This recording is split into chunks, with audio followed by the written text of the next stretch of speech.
Well, thank you, and welcome to everybody. Now that we've all actually started a chat, it almost seems strange to go back and do introductions, but here we go. So good evening from Rome, because so many people are connecting from all over the place.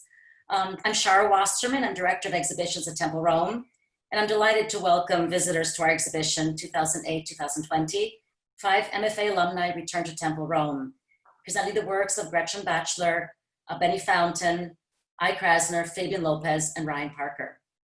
Our summer show is usually devoted to exhibitions of Tyler's School of Art and Architecture and Temple Rome alumni, in a solo show or with other artists.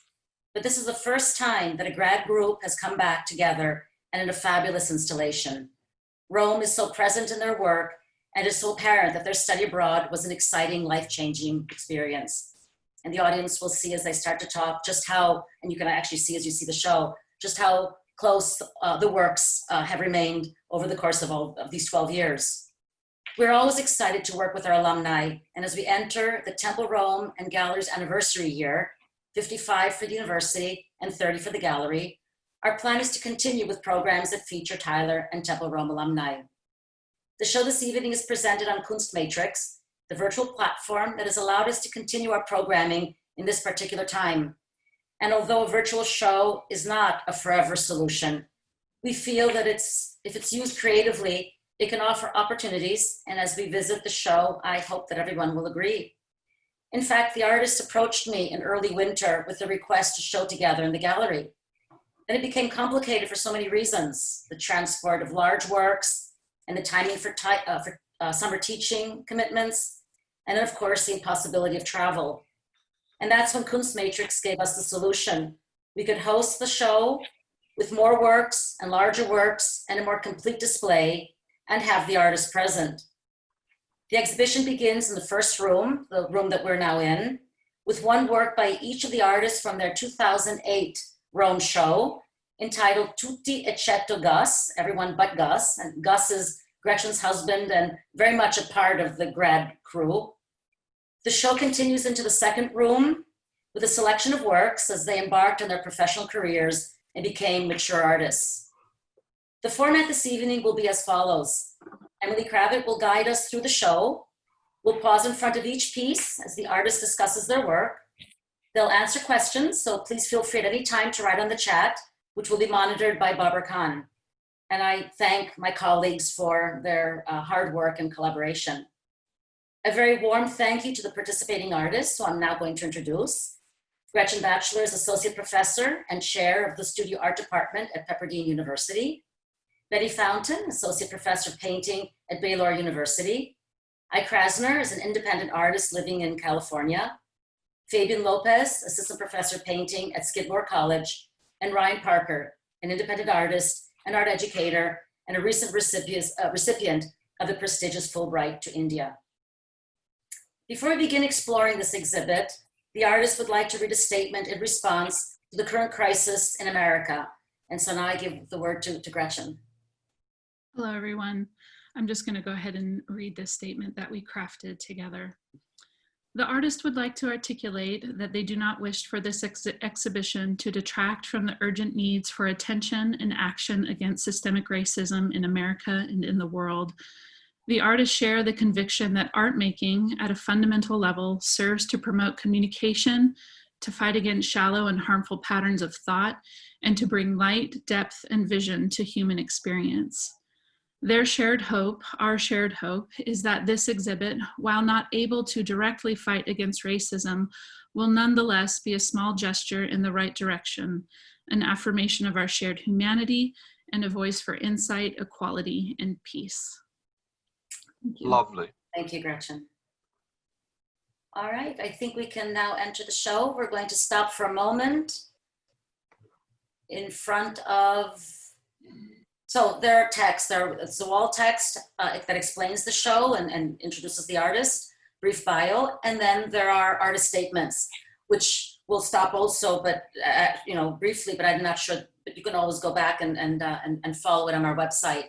But we're in front of this collage of photographs, black and white photographs that the artist took while they were here. And it was just very, lots of fun to see them together. I think in one of the photographs, there's Susan Moore, who was their professor the second semester here.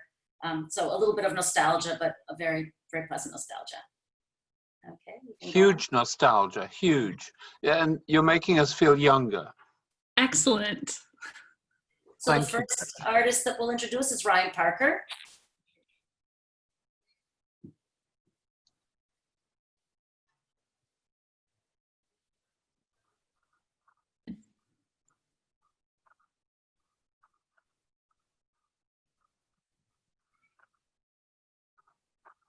And a work from his 2008 show. Ryan, I don't know if you'd like to talk a little bit about the work. This series was based on an article that I think when I was at Rome, I saw this article about a new discovery in old books that was this edition or this copy of this Galileo book, and in it there were all these watercolor drawings that he had done supposedly, and so I was using this kind of circular format and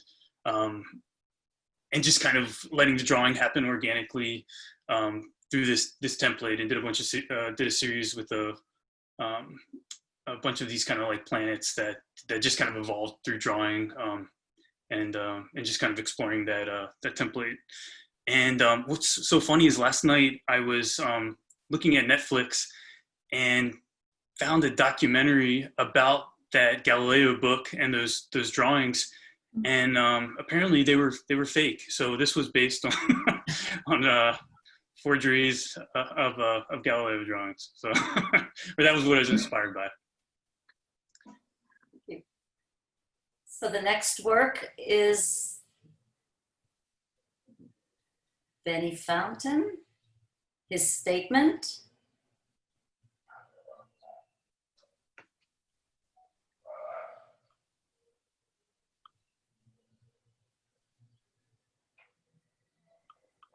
And the work from the 2008 exhibition. Benny, would you like to say something? Yeah, so this is a painting of my studio at Temple Rome. And I made this painting directly after seeing a Rothko exhibit at the Museum of Modern Art in Rome. Oh, and what I was really surprised by in Rothko was how he could get a real sense of light and dark through color alone, and not with much change of lightness and darkness.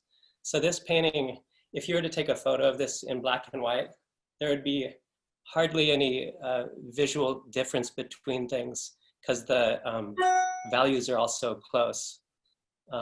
So I set this painting, I set this painting down as soon as I got back and from that Rothko show. This is the beginning of a long exploration of how you can create light and dark through color more than through value, and also a long-term exploration with looking at windows and rooms. And this is so the one next to it is also a painting you did shortly after you went back to the States? Right, so then I moved to Portland, and this is a kitchen. I made this in 2012. This is the kitchen that we lived in the apartment there. And as you can see, continuing exploration of windows and rooms, but now looking not directly towards the window. One thing to kind of anticipate now in looking at this is if you look at the objects on the counter there, that's related to some future work, if you were to just zoom in on those. One little anecdote here, when I showed this painting, it's called Heating Water, and you can see the blue flame of the gas stove there. And someone who saw this at an exhibit said, "Well, it looks like morning. Why are you heating water?" And I said, "Well, I'm just making coffee or tea." And they said, "Well, why don't you get a tea kettle?" They're looking at me like I was stupid.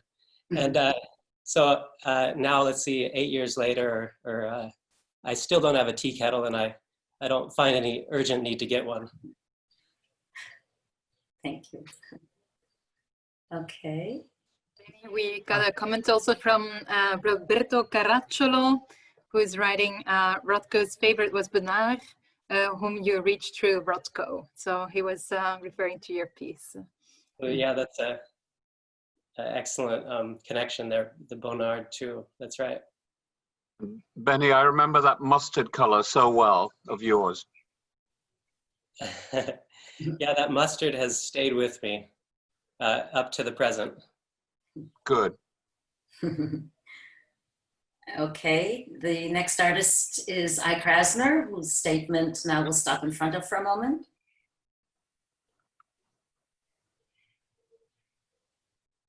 We had a nice conversation yesterday about whether she eats the candy as she unwraps it and where the candy comes from.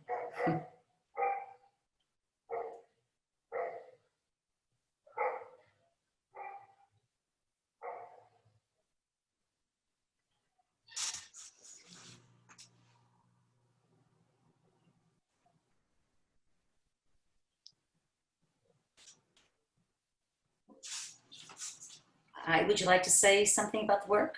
Sure. So this piece, this series of work I printed in Rome. At the time, I was working with silk as background. So these pieces are printed on silk. At the time, I was interested in sort of the natural shine of the silk to come through.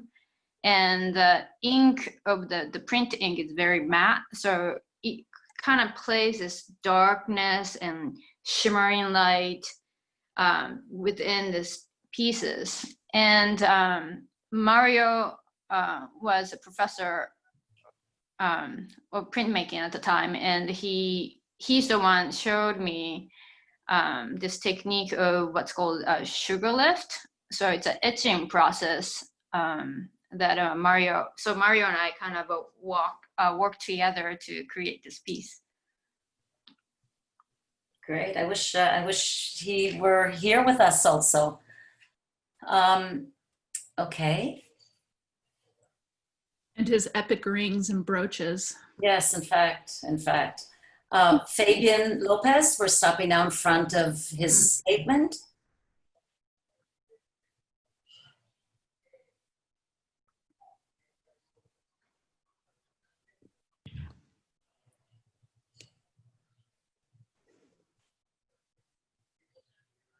Okay.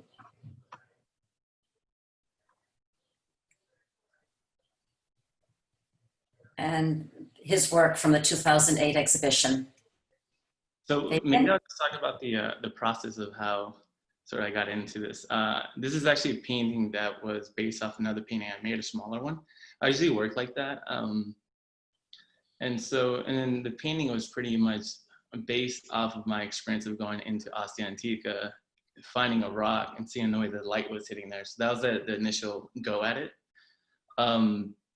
But I think in the way that I work, I deal with a lot of sort of multitudes where I am influenced by several things and then bring that into the painting and sort of create like a mashup of ideas and subjects that I'm interested in. So I think this really sort of encaptured that. A moment that I was really new to Rome, and I was really influenced by things that I was seeing. I mean, we talk about the yellow and paintings, and and I was just thinking about how much of that I was seeing on the buildings in Rome as I was walking through the streets as well too. And so a lot of this is just me being influenced by my immediate surroundings and then trying to sort of kind of figure out how to identify with those things along a more autobiographical point of view.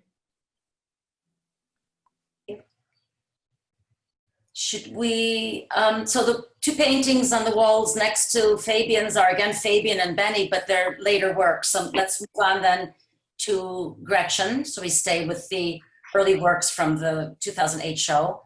Gretchen's statement.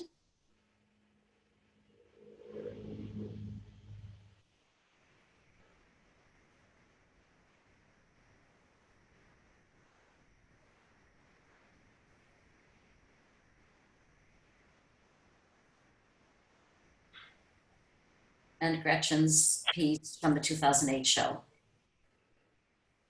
Yeah, so I had a lot of bad habits to unlearn and overcome when I came to Rome. I came from a background of painting large-scale photorealistic paintings, urban landscapes. And so, you know, when you try and paint a photorealistic painting of the landscape of Rome, it just ends up being a bit of a cliche. And so this was, while I, you know, in my little video, I talked about sort of my clunky paintings. While I still feel like this painting was pretty clunky for me, it was a bit of a breakthrough piece in thinking about what types of information are necessary to convey landscape. And it is from the interior space of the Pantheon, my favorite structure in the entire world, the interior going out to the exterior. And you know, there were numerous voices in getting to this point. Roberto calling me out for using my photographs and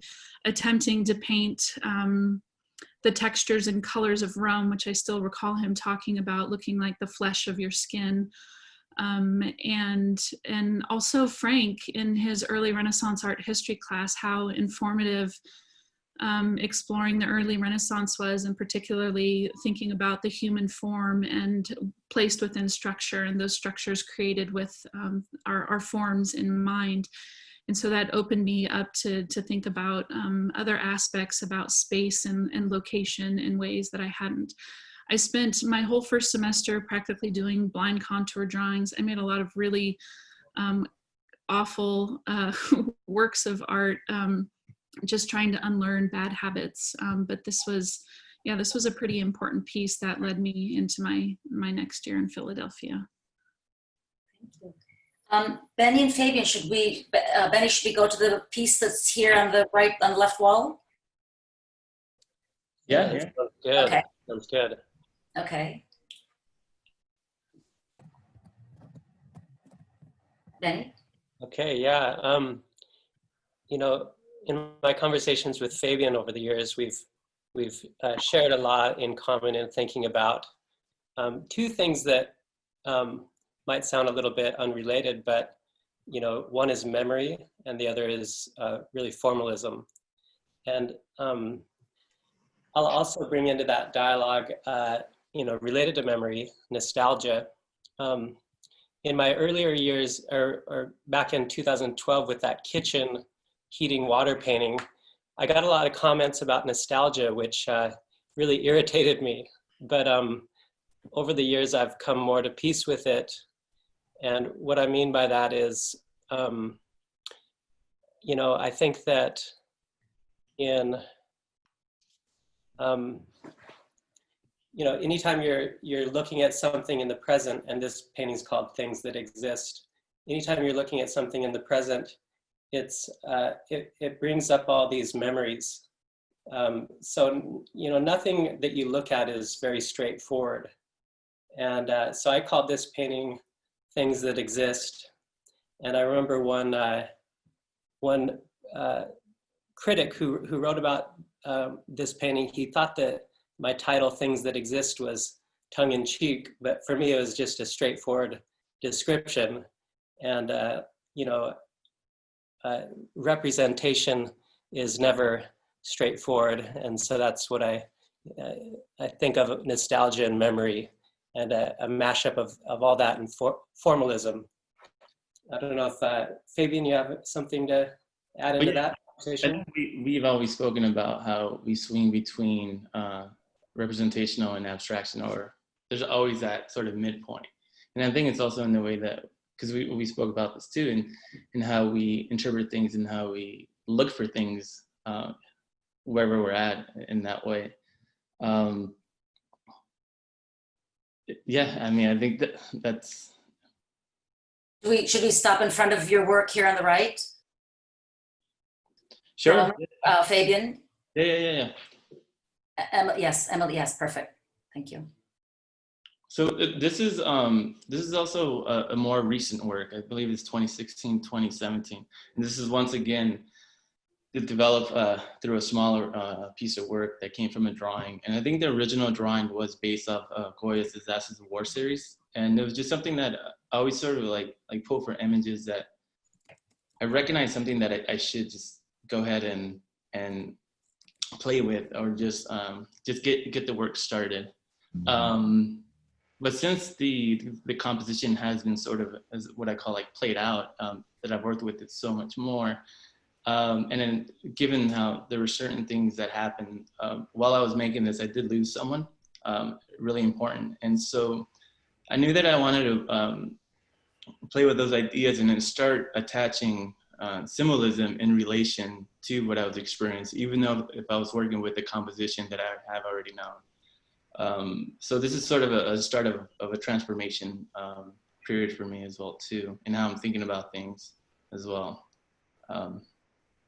Thank you. We can walk in, yes, into the, yes, perfect, into the, okay. And so this is a piece by I. Krasner, not from the 2008 show, so we're moving forward. I, do you want to talk about this? Sure. This is my very recent work. I just finished it maybe in March. I work with collage, as you can see, go back. Yes, there you go. So I started to work with collage in 2014.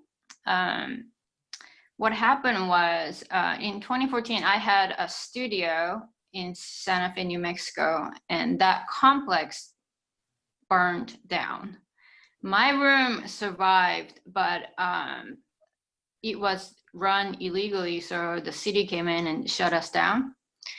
I mean, it was $100 a month with utility included, so I can't expect it to last a long time. So so at the time, I said to myself, when something just closes, it's time for new. So I wanted to do something radical. So I started to make collage, because there aren't many collage artists. And I felt like there are more possibilities. And as you can see from the previous work, I've been interested in transforming quality of art. My favorite architect, Tadao Ando, said, use something that anybody can get, but make something that nobody can make. So I also have this sort of interest in using something that's non-art materials, but but transforming something that's not art material into something that's great. So that's what this is about. Thank you. Maybe at some point you will address the, do you eat the candy, and where does the candy come from? I thought that was an interesting, when we talk about the next piece. Okay. Okay, Emily. And now we're going to swing around and, yes, and go to our collage wall with a grouping of works by 3 of the 4 or 3 of the 5. Okay. I don't know, do you want to speak, anybody, Ryan or I or Benny, about these pieces? Sure, I can go. So the candies.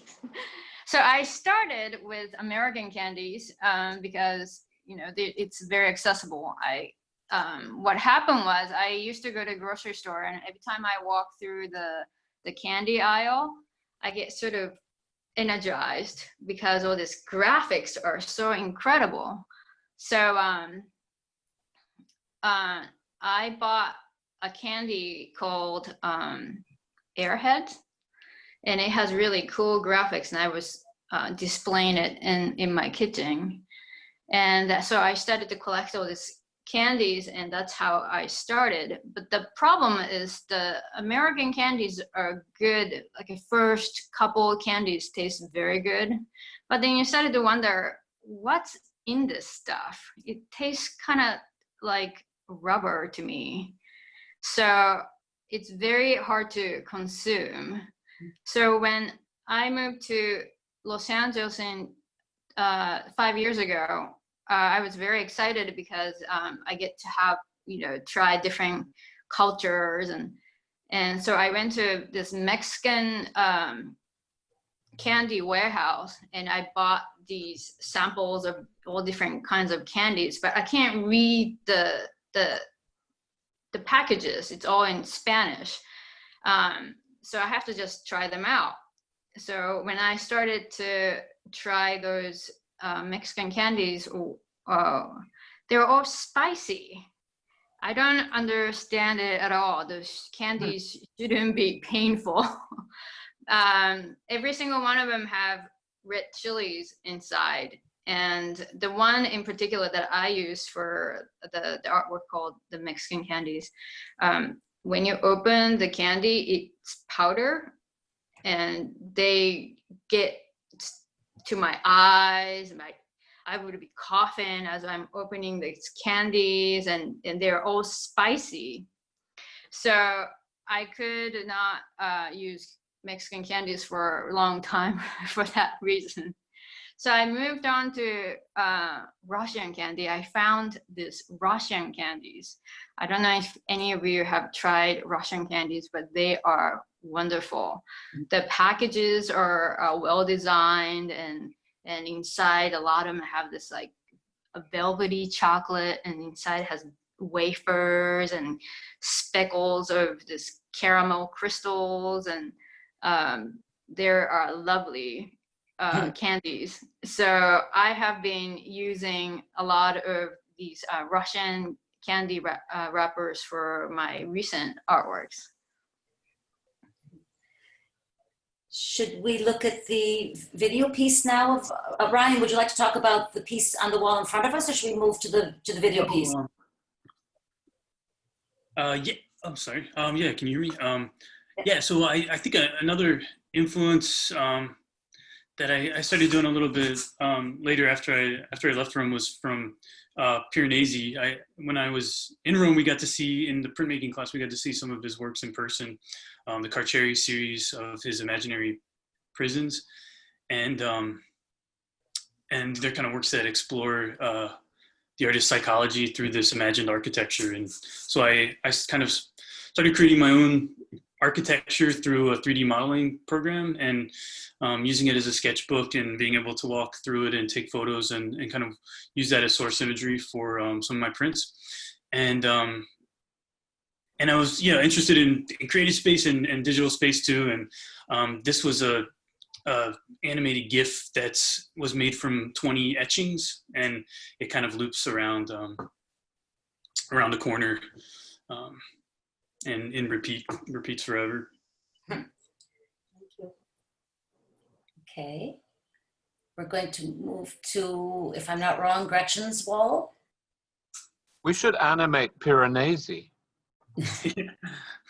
Should, huh?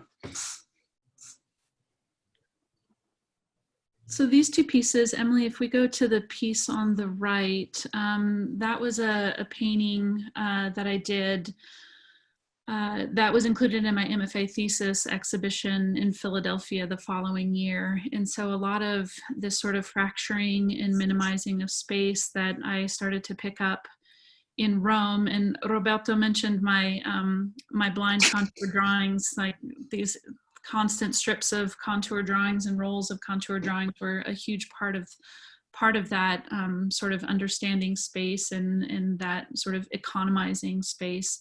And so this was sort of kind of my signature piece from the exhibition. I spent a lot of time traveling from sort of central Philly up to North Philly, up to Elkins Park while it was still open. And then the campus transitioned to the main campus in the heart of Philly off of Broad Street. And so that constant traversing the city and engaging with North Philly definitely fed the paintings. And so this, similar to Fabian, like we all have a lot of similarities, a lot of connections as a group of 5 artists, but these paintings are composed of various moments in certain locations in the city, so they almost sort of become a collage of experience. And for me, Philadelphia had a lot of sort of push and pull. On one hand, I felt very drawn in by the city, its color and whatnot, and then sort of straight-armed at the same time as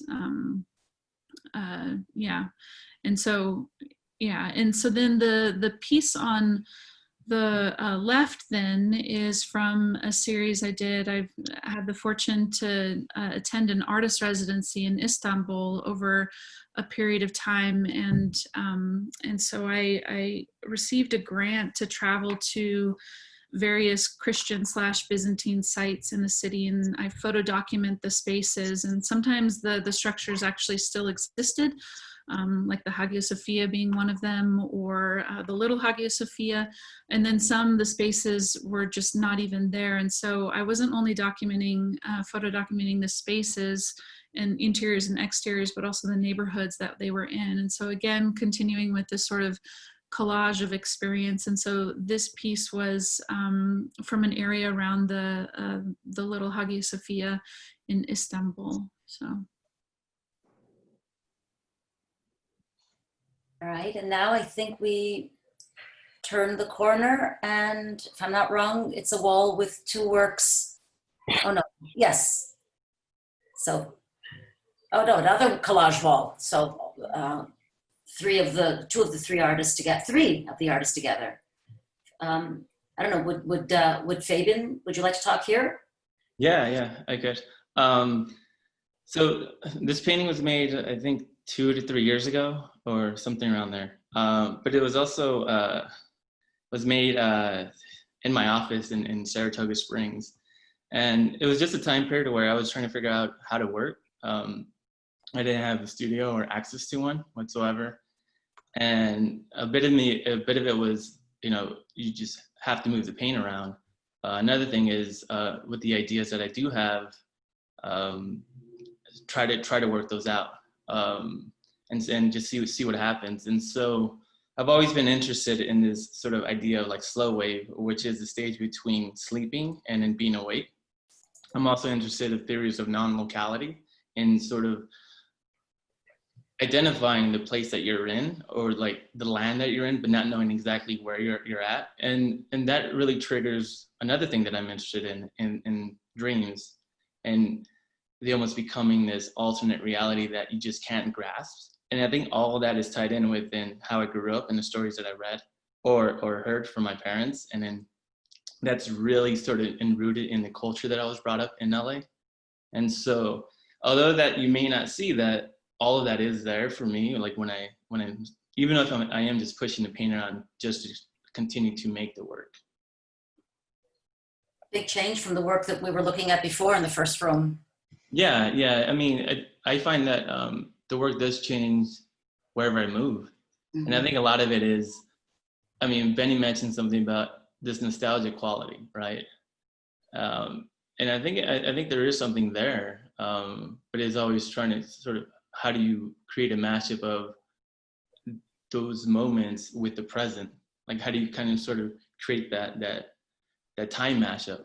And a lot of this is I consider it a landscape painting. The gradation that you see is the sky, is the sunset and sunrise. The color bands are colors that come from nature, from my immediate environment. So I am also, it is about location, but it's also how I function in that location. Sure, of course. Does somebody else want to talk about their pieces on the same wall, or it's up to you, Gretchen or maybe Ryan? Yeah, Ryan, you could hit your two, and then I'll just mention briefly. Oh, yeah, sure. So the one on the left is like a new work. It's a woodcut print that's also been dyed in plant dyes. It looks like I ripped off Benny's mustard color, but this is like a marigold dye that made that color. I did a Fulbright in India like two years ago, and learned a lot about natural dye printing and block printing, and also got to study research like ancient architecture there. So this is kind of based on temple maps and yeah, getting to use the processes of the traditional craft processes that I learned there. Thank you. Gretchen? Sure. This piece, so I moved into a body of work. My father was a fighter pilot in the Navy, and so that took our family all over the world. And so similar to Benny and Fabian, I began exploring aspects of memory and nostalgia related to my time growing up in Yokohama, Japan, which interestingly enough is also where Krasner is from as well, which we shared that connection when we were together in Rome, and we all lived together as well, except for Benny and Sabrina. And so, yeah, it's still using kind of these same principles. I was working from imagery from, children's toy catalogs and old family photos, and also working from impulses and memory.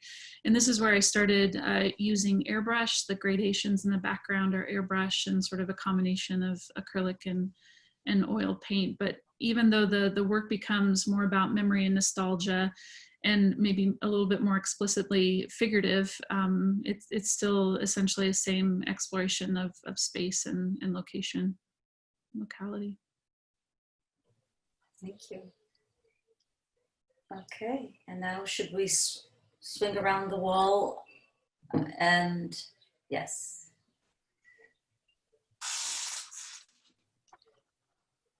So if you back up a second, Emily, we can see the full wall for a moment because it presents a very wonderful arrangement of various works.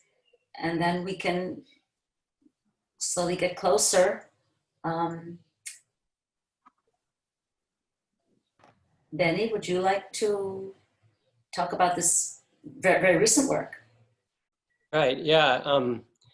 I was just struck, Ryan, when you were showing your work you did from India, and how that work, Ryan, seems a lot like a variation on one of Albers's Homage to the Square paintings.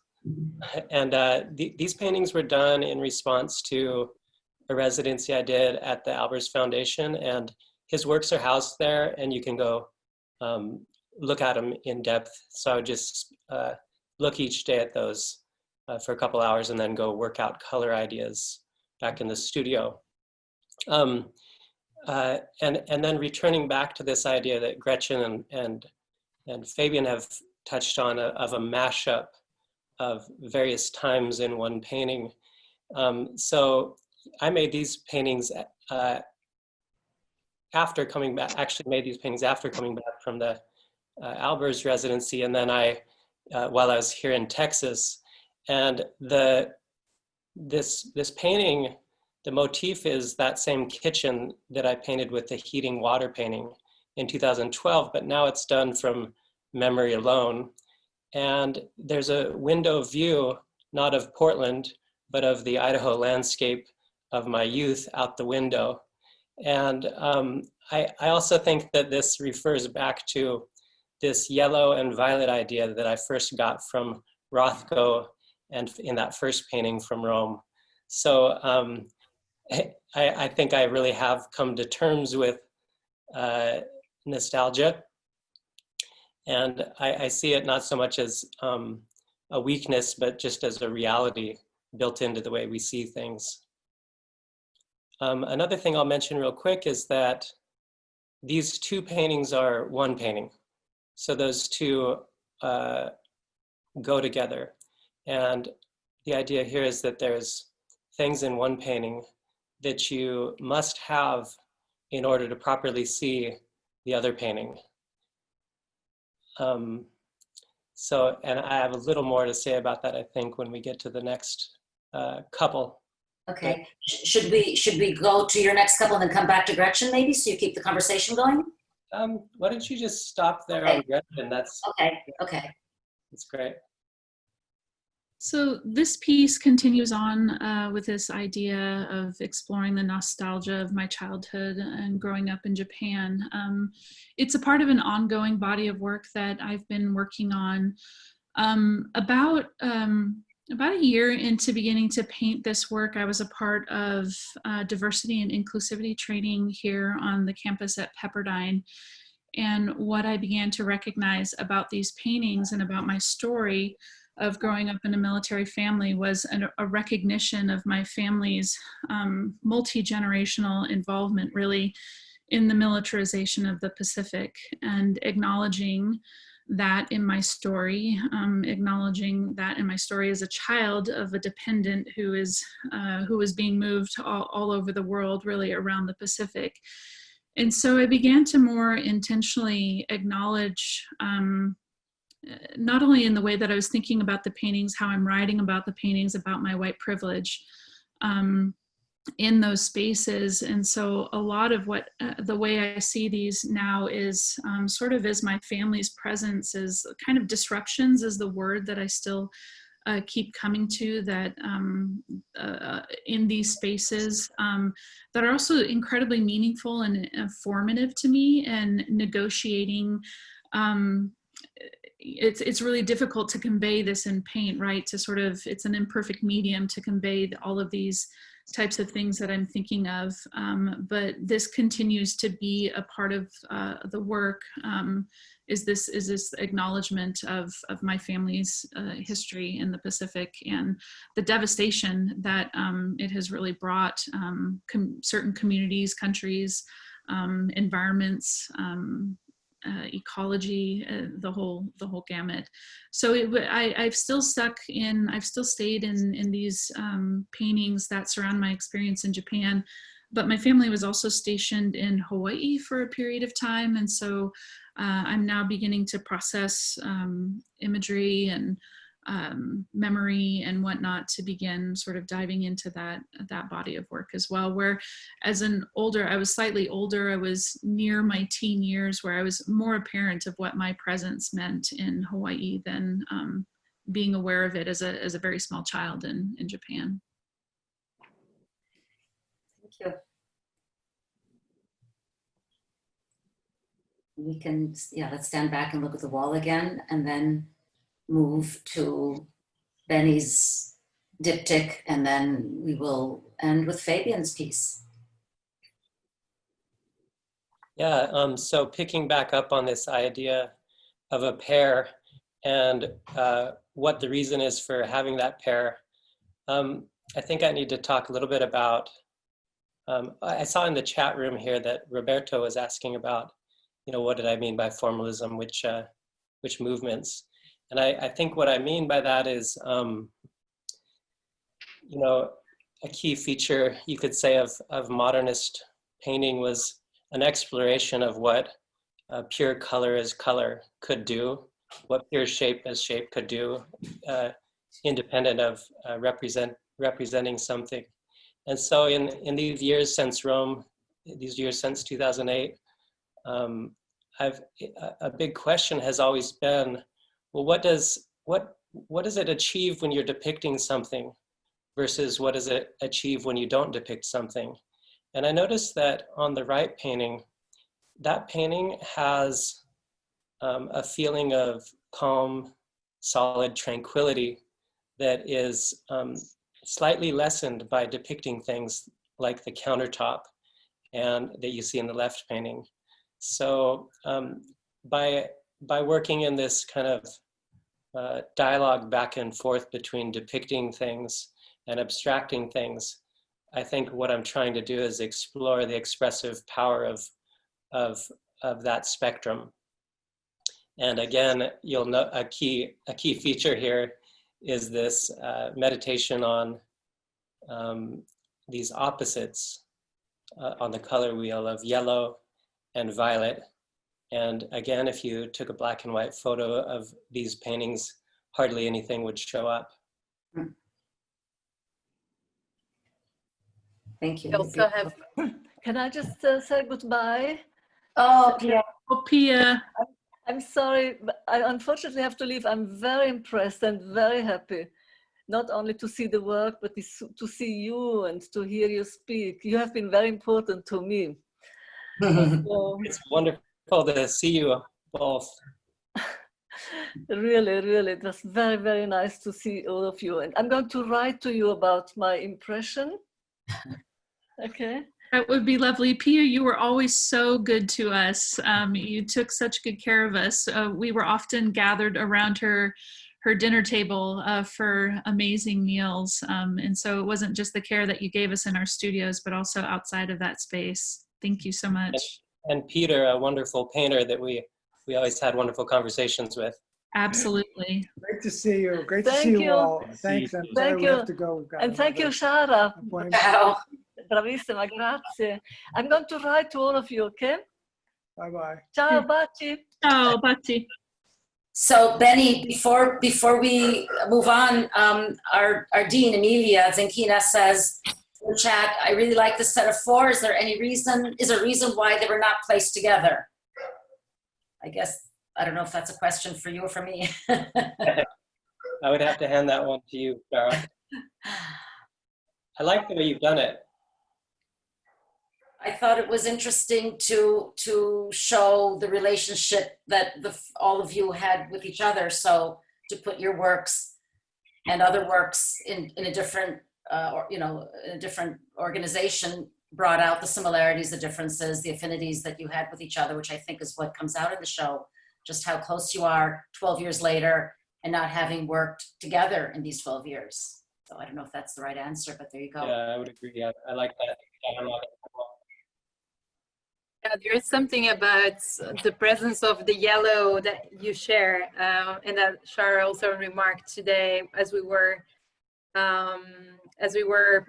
discussing the show of this evening. Do you recall like conversations about yellow? Because it's very apparent in the exhibition. Benny was constantly coming into Fabian and my studio asking about yellow. There's a very specific moment where he came in munching on an apple and asking us which yellow was a cool yellow. And Fabian and I, just sort of looking at each other. And so, Benny, we were all sort of, how can you not influence each other in such an intimate environment? And, with this all being surrounded by all of, your voices there at TU, and in addition to Susan Moore, who was, hugely instrumental when she came in our spring semester as well. But yeah, it is a commonality. Yeah, and I don't know if it's literally true, but I always think of Rome as having a golden light. Mm-hmm. And my association with yellow too is always the best things in life, like butter and lemons and olive oil. Good.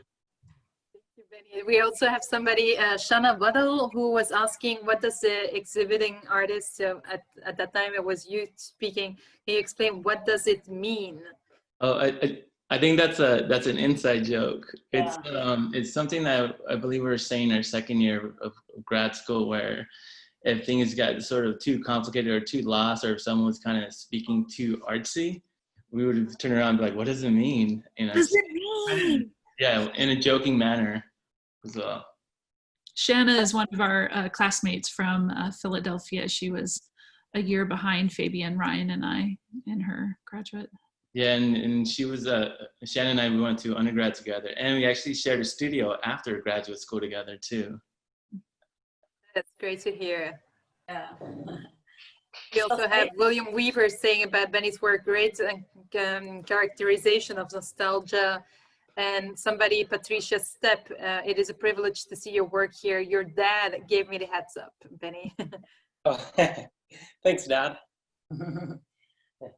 Fabian, do you want to? Oh yeah, Fabian's last piece. Yes, Yeah, I wanted to see that, spend some time seeing that, hearing about this painting from Fabian. Oh, no. I think just some of the things that I was working on this one was very similar to the one that's in the same room, or the one I spoke about before. And to be honest, the transition from Philadelphia to upstate New York was extremely difficult for me. I went from 1,100 square foot studio or something like that to a 100 square foot office. And it really challenged me a lot. And the area that I moved to was not of interest whatsoever. And so a lot of it was relying on things that I have worked on in a previous city, and it was hard to sort of maintain that because those reference points weren't fresh or weren't in front of me. So I had to really look and really think, how do I start sort of kind of bringing just my studio to life again, to be honest with you. It was like, you know, surviving as a painter, like what do you do next and how do you keep going and how do you still maintain a studio practice or be in that mindset without a studio space. So I switched my office at school into a studio, and I started making a lot of small works as well too. It's just something that that Benny was mentioning in terms of formalism, or commenting on what Roberto was mentioning. I think my trajectory was through Albers. I had a very strong professor who really pushed color theory onto us. And I found that as sort of like an open door to explore even my own culture. And then recently there was an exhibition at the Guggenheim called Albers in Mexico. So it really brought things in circle in that Albers was really appropriating and being influenced by pre-Columbian animate objects and culture. And so a lot of the color sensibility was kind of coming from that, coming from the South. And so I've always knew that I was drawn to color just because of how it's brought up. And it was nice to be able to finally sort of kind of contextualize it in that way, both the culture and also the art historical aspects. Yeah, and then we sort of, you know, in talking about the influence of the yellow running through a lot of the pieces, you know, Fabian and I shared a studio, and I had not really heard someone talk about color the way that Fabian did when we arrived in Rome. And then we nearly shared a studio when we were in Philly. We shared a wall. He was on one side of it, I was on the other. And so, you know, you talk about that influence not only of your environment and your faculty and the space that's surrounding you, but also one another's voices. And so I began to think about color in very different ways because of the way that Fabian was exploring color in his work and wrestling with it and thinking through it. And then even, you know, we mentioned Shanna Waddell Colbert also. She, you know, the following year ended up being, you know, it's that Cal State Long Beach color engagement with color that ended up influencing me in really great ways initially through Fabian. And it's also the you know, the sharing studio with Gretchen, the idea of place really sort of came to light a lot more, and place had pretty much replaced the figures that I was painting. Like I was doing a lot of images of family photos, and there's a bit of sort of wanting to maintain that energy around me. I mean, this was the first time I left home. And so, and it's strange that happened. That's also the reason why you don't really see any figures in my works. I mean, even the ones that are more representation, and that landscape takes its place because of those very, I would say, I mean, it was just an amazing time just learning off each other. Well, and we also I mentioned super briefly that we lived together. Benny and his wife Sabrina were the kind of ones that lived responsibly as adults while we were there, but the rest of us all had an apartment together. Ryan joined us a little bit later, but all four of us, plus my husband Gus, we were all in this sort of penthouse shabby chic apartment over near what was it, Piazza Mazzini. And so, you know, we were all living together too, and, you know, traversing the city often together and independently, and definitely back and forth to school together as well. And going to dinner cacio e pepe together, I guess, right? Yeah. Always. Going back to something you were saying earlier, Gretchen, is it a I don't know the right word to use, is it a difficult or strange moment when you leave school and graduate and go off and don't have that constant exchange with your classmates or other students and so on? You don't have a studio visit unless you ask somebody to come to the studio, whereas in school, of course, you can't avoid having somebody walk into the studio. Can you briefly speak to that? Yeah, I think it for me, similar to Fabian, it really rested on where I ended up going. So I was very fortunate to land a full-time teaching appointment in Ohio at Denison University right after grad school. And I had met Ron Abram, who was the chair at the art department for the art department in Denison while I was in Rome. He was one of Susan Moore's former students back in the 80s who had come back to visit Susan while we were all there. And so I ended up making my way to Ohio and then sort of subsequent visiting appointments. And so not only was there sort of the absence of those voices, but also there was like a very nomadic existence for the next 3-4 years until I landed here at Pepperdine. Like we all came out of grad school at, similar to students right now, it wasn't an awesome time for the economy. There weren't a ton of jobs. And so it was one of those things of you just had to get into paint. You just had to keep painting. Fabian talking about making work in his tiny offices, and me living into a new community, a new part of the United States, a new culture that at certain points I was in the very southwest corner of Virginia in the heart of Appalachia, super remote. Ryan came and saw me at Denison, and there's still sort of these interconnected moments that we would have. But yeah, you just have to sort of keep charging ahead and keep making work. And when you can find that voice that you can reflect off of, then it's a great moment. And for me, I had colleagues within the art departments that sometimes were those voices, and otherwise it was just me. And we've mentioned artist residencies; those became really important places to create work and receive vital feedback. And so that became a big part of my practice in the summers as well. I think as Emily walks us again around the show, if people would like to ask questions, either on the chat, or you can speak up or raise your hands, or however is. There's a lovely quote from somebody. I'm going to read it for the group. Thank you all. Thank you to all of the artists and organizers. I'm so impressed with your works of art and the way you speak about them. The installation is absolutely beautiful. Apologies that I need to sign off. It's Cindy, Gretchen's colleague of Pepperdine. And then we have... Yeah, you might read Emilia's also. Exactly. So Emilia Gianchina, the new Dean of Temple University Rome, thank you for this wonderful evening. I so much enjoyed the art and the stories behind. I feel like this format allows us to learn so much more about each of you and what made you create each work of art, something one usually doesn't get as much as at an in-person exhibition, which is absolutely true. We see the difference in engagement with the artist and with the works of art. And then now Patricia's step, fascinating. And I think that Frank also raised his hand for an extra question. Yeah, just something. I finished my glass of wine, which I raised to all of you, but this is really, really good. And what I'm interested in more and more is what's left out, what you don't say. I mean, and the things that left out are negative. We don't want people to be long-winded, superfluous. I think I'm finding this in all the images, that it's just the right amount, and that is, it's difficult to define, but it's something to do with the color as well, which includes the gray's eye.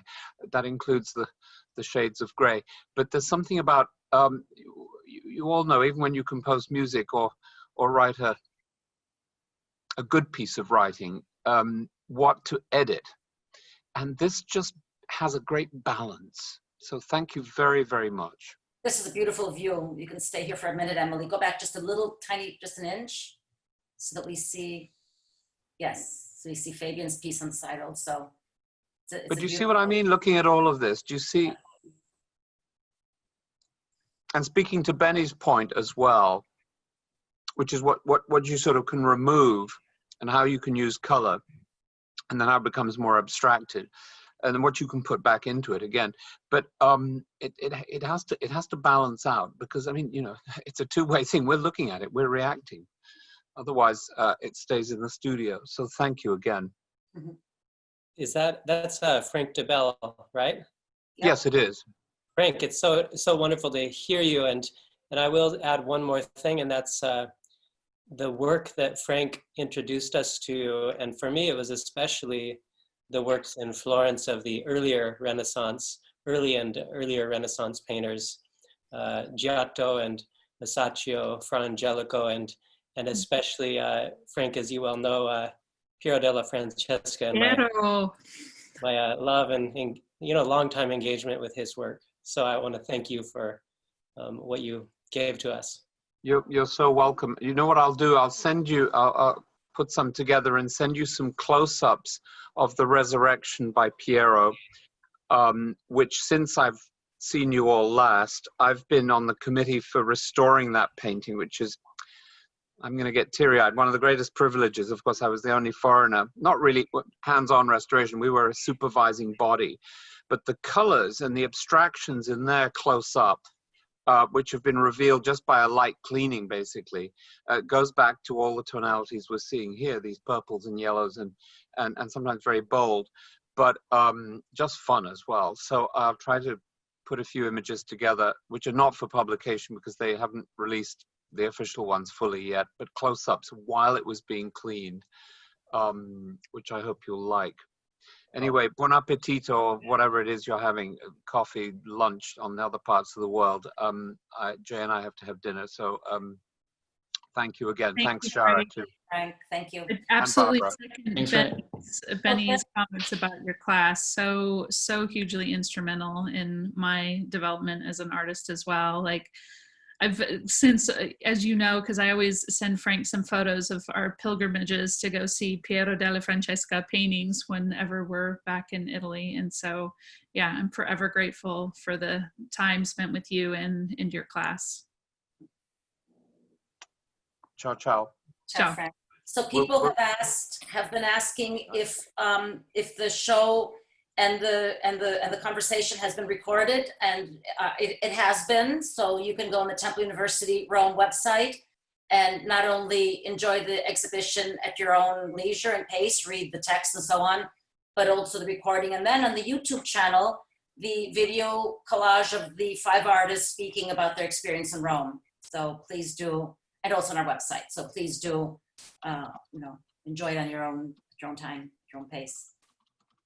Also, a beautiful quote from our former dean, Faye Trachtenberg, who is also with us this evening. Another beautiful and engaging exhibit, Bravissima.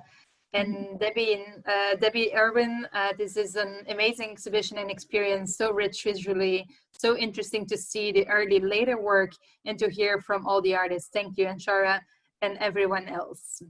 Yeah, thank you, artists. Also, Lisa, wonderful experience. Thank you for this event. I'm also going to be going, so I'm so happy to see the 5 of you together again. It's just amazing to me. And that was, my first experience at Temple Rome, my first year, and I was so grateful for just the getting to know you and that amazing experience. And it's continued, but that first year really sticks in my mind and my memory, and I love seeing your work today, and I can see exactly how it relates to the work then. And I'm really kind of emotionally, I'm very moved by seeing you so well and still together, the 5 of you. So congratulations.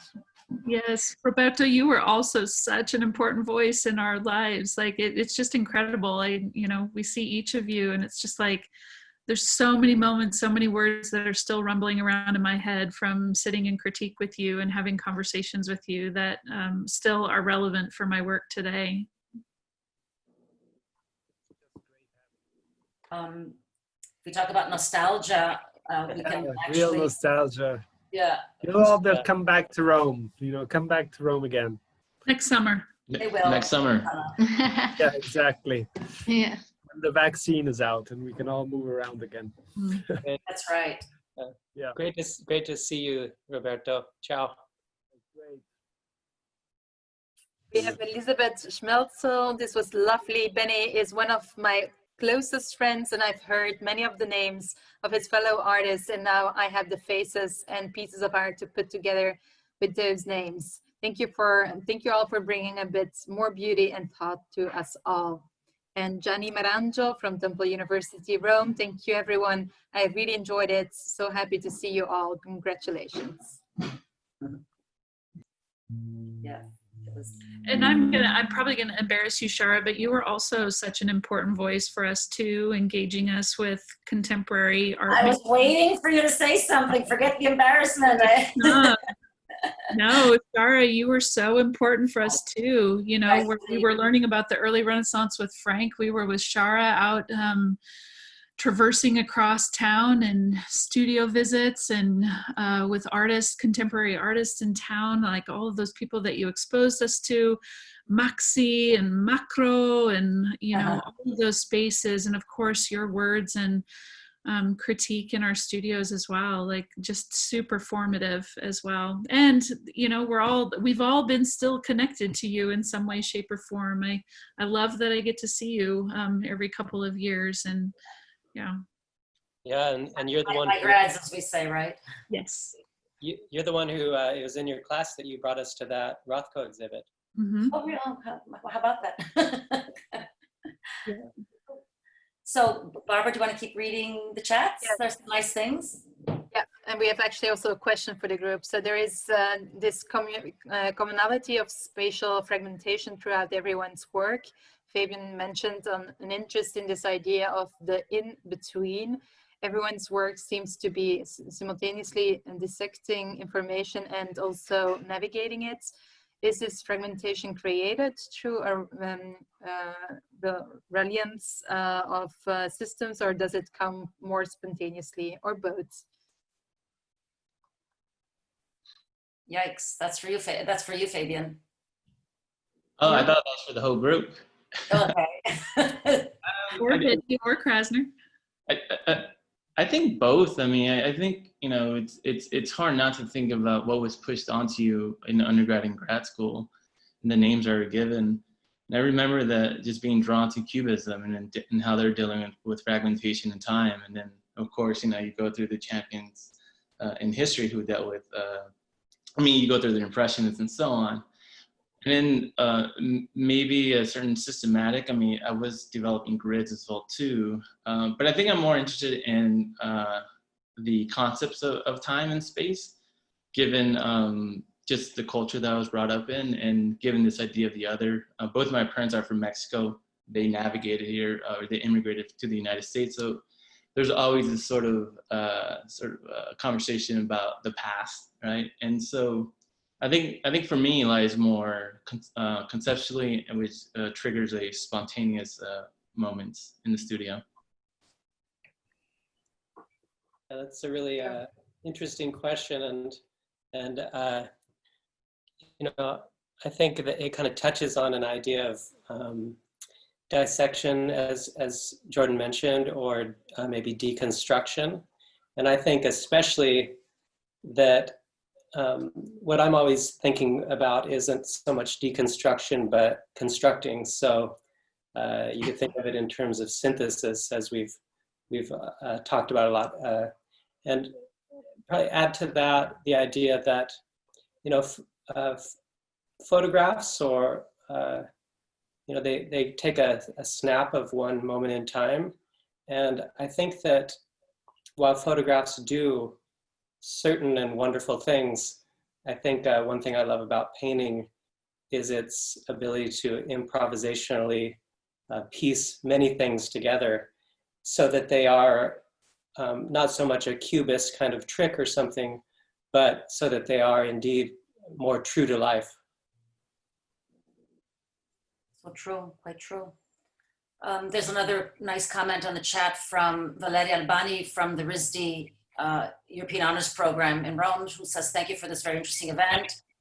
And hopefully we'll be able to get together in our beautiful gallery soon. So that's a nice omen, whether it's soon or less soon, but eventually.